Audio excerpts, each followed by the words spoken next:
Al presidente beisbolista le vale 3 hectáreas de tubérculo poblano el hecho de que gobierna o debiera gobernar un país plural, ya que todos los días de una forma u otra le falta el respeto a millones de mexicanos que no marchamos de acuerdo con su ocurrente, populachero y vulgar estilo, autoritario y caprichoso, despreciativo de su propio equipo de trabajo. No reconoce a nadie, a nada, sea persona, institución o organización, más allá que a sí mismo, y amenaza con seguir imponiéndonos más decisiones fallidas, que nos están conduciendo a la quiebra económica, moral y política dentro y fuera del país. Andrés Manuel López Obrador actúa cada vez más como un déspota, nada ilustrado por cierto. La profesión de déspota es la más fácil. Creación de un supremo consejo de lambiscones, perfeccionamiento del delirio de grandeza, arbitrariedades a toda orquesta. Cada vez más directamente sin tapujos ataca a quienes lo critican y los califica acremente, mostrándose como un auténtico antidemócrata de meras declaraciones de progresismo y respeto por el pluralismo, peor que cualquier antecedente priista o de cualquier otro partido en la historia del país. Busca el aplauso, enarbola salidas dogmáticas y hasta ridículas para imponerse o salir al paso de cuestionamientos, muestra de cifras que demuestran el fracaso de sus decisiones o determinaciones, negociaciones o planes. Es un intransigente que incluso aplasta a su equipo y va dividiendo al país en pro y anti López Obradoristas, por encima de su obligación de ser constructor de unidad nacional. Ey, seguro has de decir, pero si tú te la pasas diciendo adjetivos a los fanáticos del ganso. Ok, sí y no. A veces repito lo que él mismo les ha dicho, o sea, animalitos y solovinos, y a veces les digo feligreses, simios, chimpanchairo, chairopithecus o mascotas, a aquellos que a pesar de lo evidente siguen defendiendo lo indefendible. O sea, no piensan por sí mismos y prefieren seguir aplaudiendo como focas amaestradas, a admitir que se equivocaron y a señalar los errores del heroico ganso de Macuspana. A esos es a los que me dirijo. Además, existe una enorme y abismal diferencia. Yo no soy el presidente de México. Dicho lo anterior, continúo con las barrabasadas de nuestro presidente.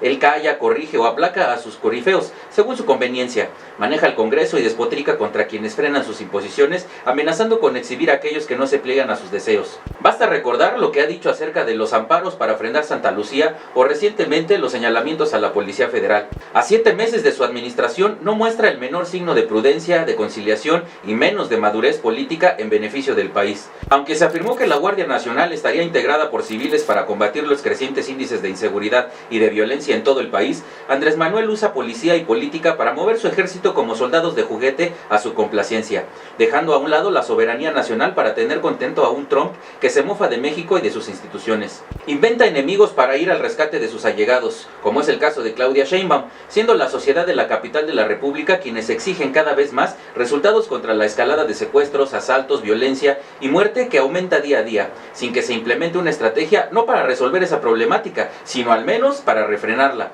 No ve, no oye, no entiende, no resuelve. Con sus ínfulas de primer líder nacional cree saberlo todo, tener siempre la razón, poderlo todo. Ni los mandatarios priistas concitaron tanto autoritarismo en sus manos. Influye en la administración pública, incluso de formas risibles, absurdas y contradictorias. En última instancia, si es inquirido en contrario, él tiene otros datos.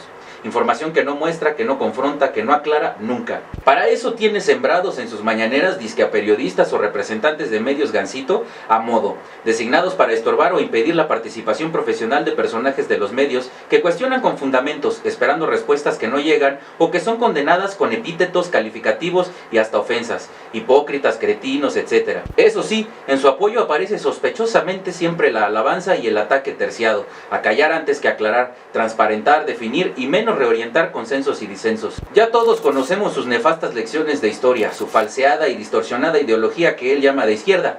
Cree que la nación toda está pendiente a sus ruedas mañaneras de prensa, que son en realidad el eje de su administración y donde marca la agenda, donde sostiene que mantiene comunicación con el pueblo, púlpito ad hoc de dogmatismos, sin Dios y sin diablo, como decía Sabines, desde donde anatemiza a sus adversarios, regaña y contradice a sus allegados y define sin definir los rumbos de las acciones hasta ahora ineficaces de su gobierno.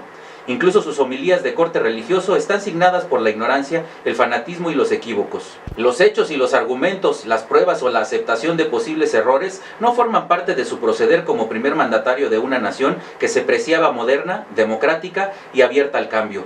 ¿Qué tiempos aquellos? Atravesado por la incapacidad, las contradicciones y ahora vemos que hasta por el descontento que ha fructificado en renuncias y remociones, el gabinete presidencial es cotidianamente exhibido dentro y fuera, repito, como incapaz, paralizado y domeñado por limitaciones que el mismo presidente le impone.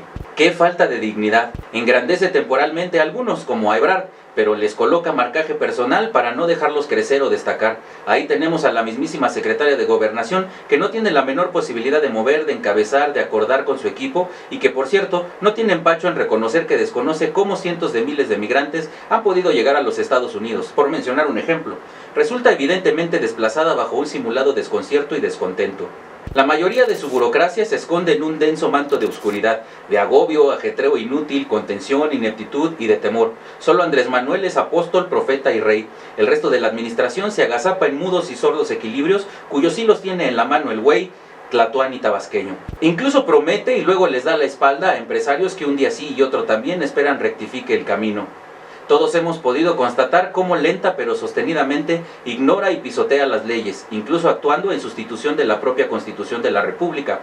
Impone sus torcidos deseos mediante memorándums, va minusvalorando y disminuyendo todo tipo de contrapesos y avanza en el desmantelamiento de las instituciones democráticas. Los que esperan y creen en el presidente López Obrador no se cansan de decir que hay que darle tiempo, de concederle el beneficio de la duda, pero no parece que emerja ningún equilibrio o discurso y no aparece por ningún lado un plan ordenado y congruente con las necesidades del país.